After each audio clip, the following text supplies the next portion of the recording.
Hey guys, Mr. Game over here, and I'm back with another video. But this video is going to be a different one, and I am sure that you haven't known about it from the thumbnail and from the title of the video.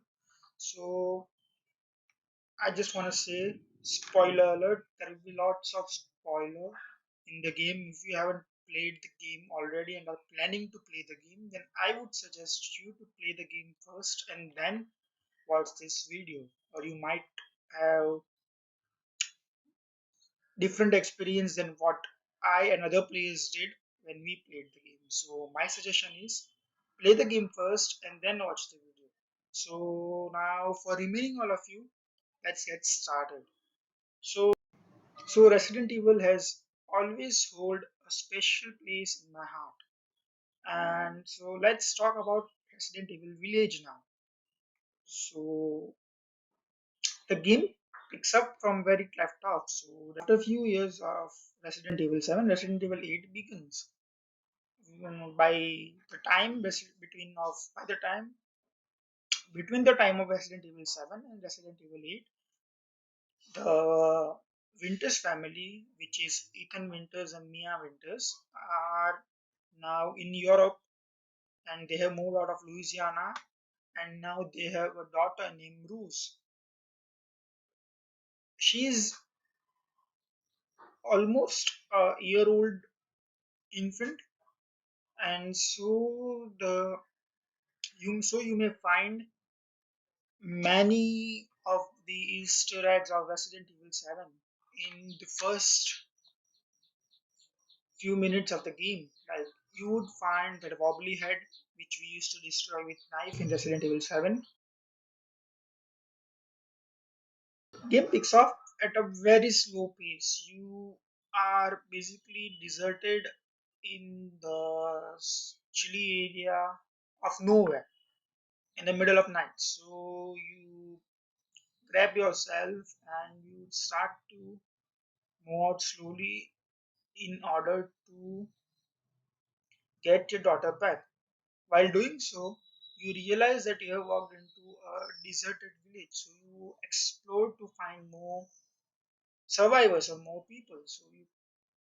And eventually you realize that there has been a cult of Mother Miranda which has been ruling over this village, and the wrath was upon the villagers. So you encounter number of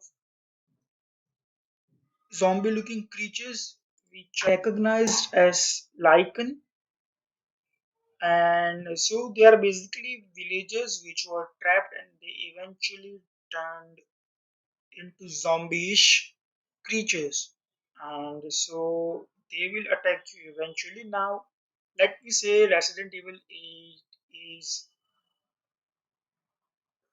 little bit less horrifying compared to Resident Evil 7 if you are playing on normal difficulty. So you should have ease going through the walkthrough. Although there are some jump scares which Resident Evil is known for, but it is not as that horrifying and that difficult as compared to Resident Evil 7. Also, I thought that Resident Evil 8 had a shorter walkthrough compared to the other games of Resident Evil, and that was quite of upsetting, and that's something that horror fans won't like or Resident Evil fans won't enjoy because everyone loves a good game with a longer walkthrough. And so now let us talk about what Resident Evil 8 feels like. It feels like if you combine Resident Evil 4 plus Resident Evil 7 and add a baby in it. That's it. That will be a complete summary of the game. That's it. Now, I'm not saying the game is bad. No, they have used PS5 and Xbox X to its complete potential, or it makes us realize that how much potentiality does these new generation consoles have, because the graphics was stunning, the ray tracing, the motion tracking was absolute stellar. Like you would fall in love with graphics if you don't fall in love with game. Although the game would feel little bit out of order at first place because they just let you in a village without you knowing what you are supposed to do. So you will figure it out, like the game will figure it out within 2 or 3 minutes, but you would still feel like that there is some unnecessary in-game things which were there were things in the game which weren't required. Like they could have removed those things and could have placed something useful for the game. So there are some houses which you can't enter. There are some places which you can't go, and there are some places which had no purposes. They were just there just for the sake of the village. And I would say that if you are planning a game, then you should have used something over there. Maybe a cutscene that would have been fine. So as also you just like in Resident 7, you would play as Ethan Winters, the same protagonist which we played as in Resident Evil 7. And so this time though, he had different controls. Like he could kick, he could block to have lesser damage if someone attacked you, and other things. But the main issue I thought the game had was its inventory organization and its inventory. Like if you have played Resident Evil 7, you know how inventory felt. But in Resident Evil 8, the it feels completely different. Like you would find similarities.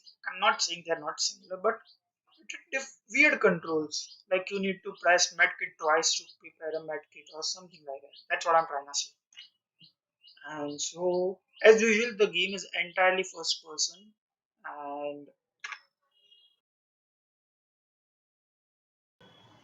also in this game, I noticed that creator wanted us to focus more on combat compared to stealth.